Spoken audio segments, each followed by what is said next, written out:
apa? Aduse sing parange ilang. Nek nganti malingnya kecekel. Tagre kebuki nganti lempoh lho.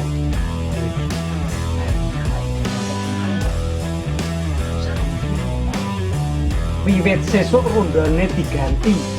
Jam 12 wengi tekan subuh. Jeneng wae. Go. Geger meneh.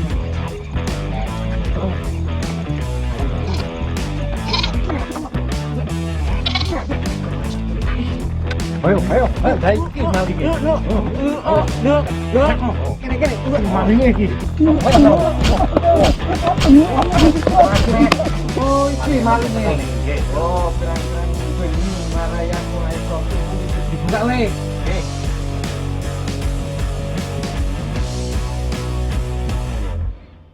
Coba sip, kuwi bocah ngendi? Bukaan sarunge kuwi. Oke.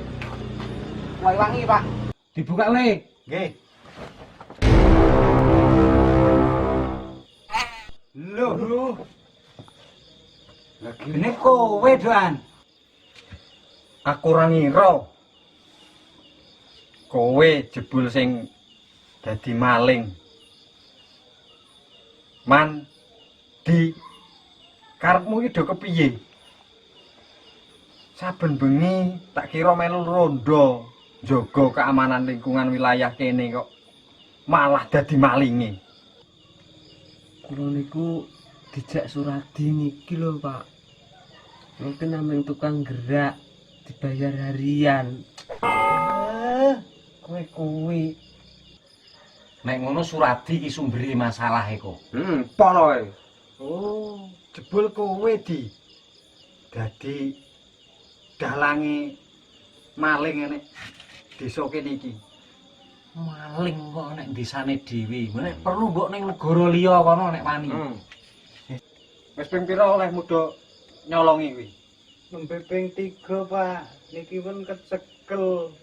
Dereng kula dol nggih jane niku. Urung mbok dol. Dereng. Arep mbok tawake pira tak tukune. Nah, kowe kuwi ngarep dadi penadah. Sisan mawon wis men. Gemen dihukum sisan. Timbanganmu jarku timbangane nang pasar. Hukumane penadah ki luwih berat. Ngerti ora? Jaluk digebuki. Yuk ang jebulane. Dek saiki enek ngendi wedhus sing nggone supar karo nggone sapa wingi kengat? Parwan. Nah, Tenggen kula. wedhusmu gembrazah e wedhusmu dhewe to. Dede. Wong wis gerang kok do. Aku ora ngira lho, Sar. Jan sepurane yo. Aku sing tak arani iki ndak kowe kok mandeng iki. Lah aku ki lak etok-etok mules lak aku ukur ndang kandangku dhewe. Lah wedhus kowe 49 lah nek ilang ya cilaka lho aku. Ning jan aku mbate nek kowe malingi wong patut kowe ki sing dadi maling ki. Oh, dapurmu kuwi. Senengane ngono lho kowe. Iki nek jenenge perkara kaya ngene iki ki aja saling mencurigai. Aja ndakwa. Aja ketoke. Kuwi bahaya iso disebut fitnah. Nek ndakwa ki ora lho kok, aku ki curiga lah wong saben-saben ngandhake maling kono wetenge kemranyah, etok-etok ngising. Lah nek rak kowe muni patut ngono ki rak ya padha karo ndakwa. Iki kok ngecaku lho. Yo ndelok gundule kuwi nek ya patut nek maling to. Nyat ya. Praen-praenane iki yo ning wis ngene wae. Iki Terus iki karepe kepiye? kecekel. Kok iso nganti tegel nyolong nggone tanggane iki karepmu kepiye? Mbok nek wis pranaan karo Parwan kuwi, Man. Nggih tesih.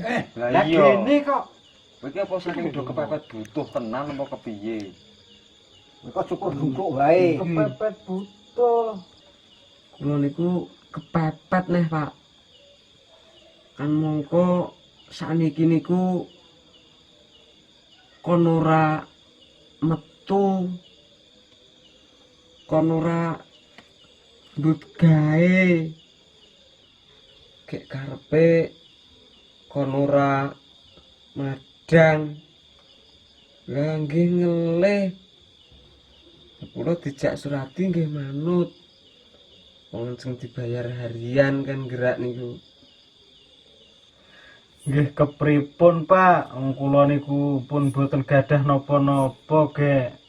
Kamangka kabutuhan ajeg mawon.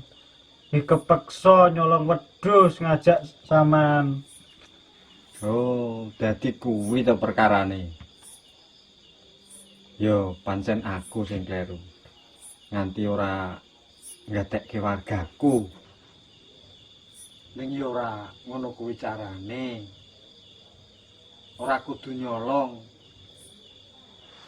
Dadi maling kuwi tumindak sing nista. Sesuk meneh nek ora duwe pangan, kuwi aluwung nembung, syukur gelem ngrewang-rewang olehku panen kae. Nggih. Ora ketanggo mangan sedina ya enek. Lha gelem njaluk nang aku ya mesti tak mehi kok. Bu. Alah. Genah kuwi. Genah Pak Hansip. Untung wae kowe mau ora mati digebuki wong telu. Pangat sarmindi karo tukiman mau. Lah nek ora gedenan Hansip modal. Ajur kok. Ya, sesuk meneh iki ya ora kek terus do bubuk-babuk main hakim sendiri ngono kuwi. Iki ndak nglerokke aku. Welazo, apa-apa kae kudu nganggo pranatan. Ora kok sak karepe dhewe. Negara hukum iki kae. Iya, Bu. Untung enek iki lho, Ge. Ge. Nah, matur nuwun Pak Linmas. Ki Kuwi tentarane wong desa Ge. kuwi Linmas nek ora dong. Sesuk meneh ora dibaleni.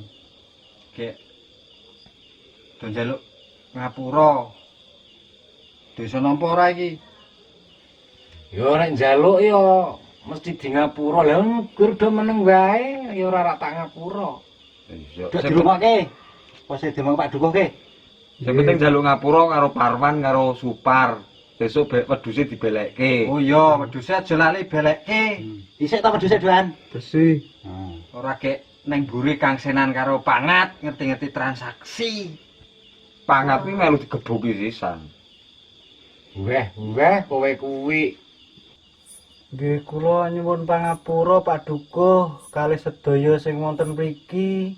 Kula pancen luput. Kula mboten ajeng mbeleni malih. Ning kula mangkai gawean nggih Pak Dukuh. Nek kur gawean wae kae sik mbjajah.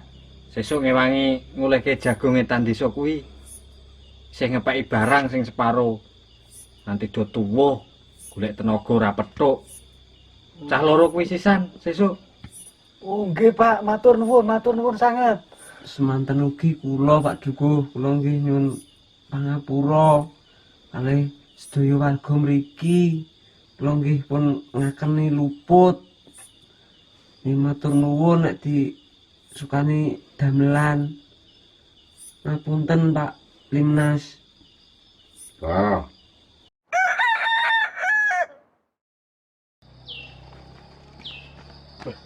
Pak Babin. Dukuh. Pripun? Niki rencana kula niku ajeng teng Polsek, Pak. Nggih. Badhe laporan. Nggih. Wau dalu niku warga nyekel maling. Nggih. Lah niki kula laporane kedah teng Polsek napa kepripun, Pak? Pun, penting mohon Pak Go. Lah niku terus pundi ceritane niku pripun? Nggih. Memang ceritake dari awal sampai kronologinya tuh terus pundi. Ngeten Pak Babin. Wau dalu niku nggih kirang langkung jam 11. Warga niku nyekel maling. Nggih. Wonten ngene tiyang warga ingkang mendone dicolong. Terus do digebuki ngaten. Waduh, Lah. garang. Nggih Pak. Delalae Pak Hansip niku nggih nggugah kula. nggih. Kula pun sare pun tilem. Nggih. Boten Pak Go. Dan niku urusane pun rapi dereng. Maksudnya penyelesaian itu nggih sejauh mana kan gitu nggih. Niku Sejauh Pripun? mana? lah niku ngeten Pak. Wau dalu niku dirembak kanthi kekeluargaan. Nggih. Delalah nggih si Mendo niku dereng disadi. Nggih. Mendo pun diwangsulke terus si maling niku rak ndelalae Suradi kalih Saman. Ngoten nggih Saman ngakeni Gatot kok. nggih ngakeni luput terus nyuwun pangapunten nggih teng warga nggih teng warga sing kelangan mendo niku wau. Lah niku kedah pripun malih napa kula kedah damel laporan teng polsek napa pripun Pak? Oh, Ning Kang Bakan nggih warga sampun nampi. niku sik dimaling niku tesih sedulure dhewe to niku. Nggih Pak. Delalah niku nggene si Supar kalih Parwan.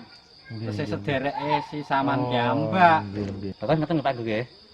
Setiap masalah itu tidak harus diselesaikan di polsek atau di ranah hukum. Iya, nggih. Selama masalah itu masih bisa diselesaikan di dekat padukuhan, monggo silakan diselesaikan. Manakala tadi padukuh pun mendika Masih bahwa, dulur itu nggih, tadi ya. bahwa masalah itu sudah diselesaikan di padukuhan, korban juga sudah memberi maaf, nggih.